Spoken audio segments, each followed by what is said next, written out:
ëpp na nit ñi dañ koy fàtte de mais bul fàtte ne benn affaire gis nga lii l'histoire se répète Pape Cheikh ñu gën a bëri dañuy fàtte benn affaire l'histoire se répète Macky Sall bi mu paree mu ne dafa bëgg a dem Nations Unies régime bii ne du ñu ko soutenir pour mu dem Nations Unies mais ça s'est passé la même chose avec Abdoulaye Wade ak Abdou Diouf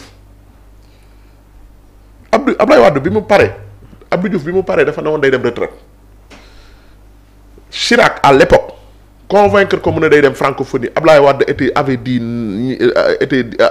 n'était pas d'accord sur le fait. Walfadjri bon jékki-jékki rek mu dóor bombe bi. c'est vrai. À la fin de l'émission ma ne ko mais Serigne Mbacké yow tamit da ngay nekk ba émission bi di jeex nga may jox information bu doy ni ma ne ko bon Abdou Diouf xaw ma parce que mosuma woon soupçonné ne gouvernement bi du jàppale Abdou Diouf comme candidat. Il n'était pas d'accord. Mais ça waay ne ma non ñun décision décision comme ça ni à l'aise en sous. mais grand ñu ko def dañuy fàtte loolu. brèche bi nga indi. le gouvernement voilà donc c'était sur Walfadjri so comment était l'information Pape Cheikh? non Serigne Mbacké Ndiaye moo yoroon à l'époque oui Serigne Mbacké Ndiaye moo yoroon parole Abdoulaye Wade porte-parole ñëw émission bi mu ñëwee émission bi ñuy wax ci politique ak yu mel noonu. parce que mënu ma woon soupçonner ne. Sénégal dina bañ a soutenir candidature Abdou Diouf donc dama ko doon poser noonu rek pour la forme. mais bokkul woon sax sama question majeure yi du coup. bi émission bi di jeex laa ko posé question bi Serigne Mbacké Ndiaye ne ma non ñun. on va pas soutenir Abdou Diouf mais dama jógaat toogaat après. jël ko ko en français ci lañ ko jàllale ci édition yi mais après mais ça avait créé un désordre une crise parce que gabonais yi dañu bëggoon jël francophonie. léegi comme Gabon amoon na candidature am te. temps yooyu Pape Cheikh soo ma ko mayee. La candidate gabonaise, oui. La France avait promis de donner la tête de la francophonie à cette candidate-là. Donc il y avait tamit des impacts sur l'axe diplomatique foofu Pape Cheikh. Si parce que xam nga Abdou Diouf. Oui. Déjà moom statut bi mu amoon ak aura bi mu amoon de par le monde. moom daf ne woon du compétir soit unanimité mooy am wala mu bàyyi. ñëpp lañuy d'accord ne moom rek mooy ki postuler. mais du fa nekk di compétir ak qui que ce soit bu amee compétition moom buggul. loolu la waxoon léegi France Abdou Diouf moo doon seen candidat mais c'était maladroit que Sénégal soutenir Abdou Diouf nga bëgg ne Gabon noo bàyyi sa candidat te Abdou Diouf Sénégal soutenir ko donc il a fallu que France ñëw. Jacques Chirac. régler affaire bi régler problème bi.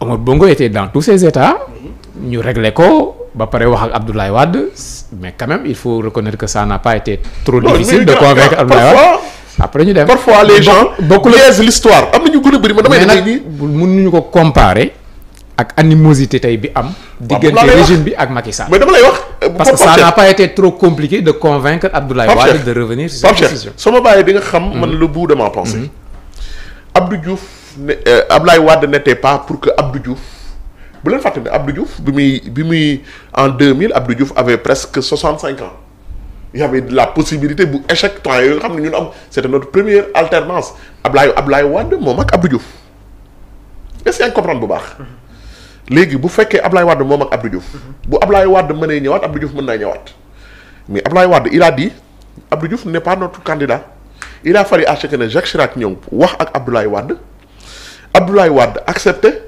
Le Gabon était dans tous ses états les Gabonais étaient dans tous leurs états ne d'accord ñu ñoom ñuy bàyyi alors que leur candidate la candidate gabonaise dañ ko promettroon ne ko après la francophonie mais instant boobu c'était la francophonie qui avait besoin de Abdoulaye ou Abdou Diouf pas plus que Abdou Diouf avait besoin de la francophonie parce que francophonie dafa soxloon benn envergure boo xamante ni bu ko amee dina tax surtout les Africains ñu am kenn koo xam ne c'est un ancien président reconnu moo xam ne mu mën a asseoir la francophonie Jacques Chirac a vu Abdoulaye Wade ñu waxtaan ba pare mais Abdou Diouf Abdoulaye Wade d'accord pour soutenir la candidature de Abdou Diouf mais bi Abdou Diouf gagné dañu ne Abdoulaye Wade a 2 succès le Sénégal a deux têtes le Sénégal a eu un succès diplomatique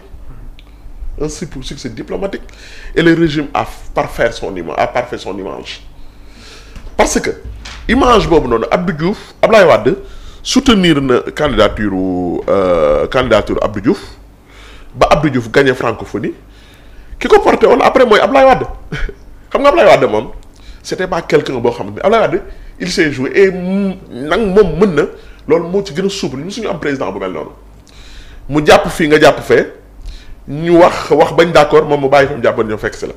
il était très souple et bon et loolu. xam nga lan lay wax. ñu bëri naan teraanga rek la Abdoulaye Wade ak Abdou Diouf séqoon mais relation boobu noonu après mais dañ ko def te loolu dafa tax quand Abdoulaye Wade a soutenu Abdou Diouf mais waa parti socialiste yi dañoo wàññi seen attaques yi doon attaqué Abdou Diouf dafa apaiser le climat social parce que kii kat mënul la seen parce que président bu demee mooy mel noonu ñu bëri ci parti bi ki ñuy soutenir mooy le leader. Quand Abdou Diouf avait beaucoup de sympathisants tamit bu leen fàtte ne bi muy dem bi ñu koy gagné moo ngi ko gagné avec 40% de l'électorat mais bi ko Abdou Diouf Ablaye Wade soutenir ba mu gagné moo tax tamit transhumance bu bëri am parce que ñu bëri mais ils se sont dit que su dee Abdou Diouf ak Ablaye Wade def nañ la paix mais du ñoom ñooy continuer adversité boobu ak Ablaye Wade. D'accord. léegi loolu dafa apaiser woon le climat social bi Ablaye bi kii soutenir bi Abdou Diouf soutenir Ablaye Wade soutenir Abdou Diouf. léegi Macky Sall moom devant Abdoulaye Wade il n'avait pas soutenu Abdoulaye Wade. Il n'avait pas soutenu c'est-à-dire signal ñu ñoom ñaar amnistie. parce que séparation bi dafa ñaawoon trop diggante Abdou Diouf Abdoulaye Wade ak Macky Macky sax bokk na ci promesse yi ko public bi defaloon mooy lan. Après l'alternance il faut emprisonner Karim li ñu daan wax c'était une demande sociale. L'arrestation et le jugement de Karim était une demande sociale. Tout le monde disait ça mais la preuve mooy lan bi ñu arrêté Karim mais dafa yëngal dëkk bi ab durant 3 ans 4 ans di Sénégalais yi liggéeyuñu jàppal Karim indil Macky jàppal Karim indil Macky. Mais à un certain moment Abdoulaye il s'est dit que ne Macky Sall il s'est dit que ne mais il va perdre son mandat moo tax Abdoulaye Macky Sall mënul woon def 5 ans. Très bien. 3 ans yëpp moo ngi ci diggante xeex moom ak waa PDS. après ñu ne la 2 ans moo la dese. moom mu ne du ma def quinquennat septennat laay def. moo tax gis nga c'est bien pour man il faut reddition des comptes c'est bien mais faut pas oublier aussi le climat social. gis nga luy apaiser le climat social. xam nga tey jii Macky Sall am na lu bëri lu mu rëcc soo déglu à chaque fois buy wax da koy wax. léegi pourquoi Macky Sall di tirer lu bëri ci les agences de notation il dit que ne ñaari buñ taalee pneu rek. ngeen wàññi suñu note ñu lebee lu gën a cher. dinañ ci ñëw donc stabilité sociale. dafa baax ci régime surtout. ñi mu remplacer ak ñi nga xamante ni kan ñoo ñëw bu ñu deful loolu il y aura une instabilité léegi nag c'est à eux de choisir entre la situation entre ces deux alternances là diggante Macky Sall ak Abdoulaye Wade wala diggante Abdou Diouf ak Abdoulaye Wade c'est au régime de choisir. C'est au régime de choisir damay rebondiraat ci yow Pape Cheikh comme ni nga ko waxee woon sànq jamono ji l'ancien président de la République Macky Sall jot na engagé une offensive juridique d'envergure pour répondre aux accusations concernant la dette cachée portée contre son administration. Donc décidé à protéger son héritage économique et politique, il a mobilisé un pool de cabinets d'avocats de plusieurs nationalités dont des Sénégalais ainsi que des experts financiers. Cette équipe est placée sous la direction du bâtonnier maître Pierre Olivier Sur.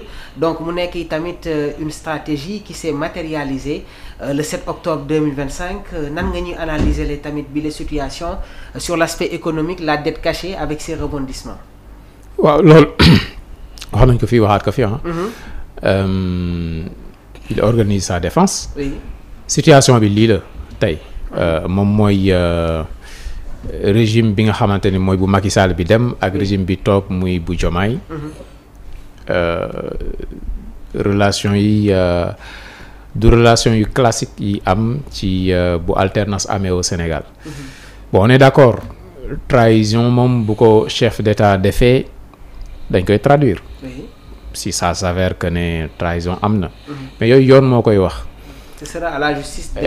Mais politiser ko nii yàkkamti président bi bay wax ne jàpp nañ ko di wax di citer dossier bi di wax ne signature mu ngi fa yooyu manque de tenue de retenue moo koy waral. D'accord. yooyu baaxul day gën a politiser mbir mi. gën a yëkkati dënn yi et puis promesse yi dafa bari daal ci régime bi dinañ def lii dinañ def defal. yaa ngi koy wax sànq Habib Sy nee na Macky est maîtrisable est-ce que tey jii nii yomb na dans l'histoire politique du Sénégal est-ce qu'un président a subi tey jii yi les problèmes quelle doit être la réelle procédure concernant peut-être les attaques yi nga xamante ne ñi ngi koy orienter à l'encontre de l'ancien chef de l'État. Macky lu mu nekk ancien chef d'État nit kese la. oui. am na loo xam bu ko defee Sénégal. Oui. trahir ko parce que Sénégal deselu ko dara tamit. yoon la ñu jël justice traduire ko. loolu awma ci problème yaakaar naa benn Sénégalais amu ci problème. D'accord. mais ba fii yeggaguñ foofu. politique moo fi xew. attaqué nañ ko presque 17 mois. Oui.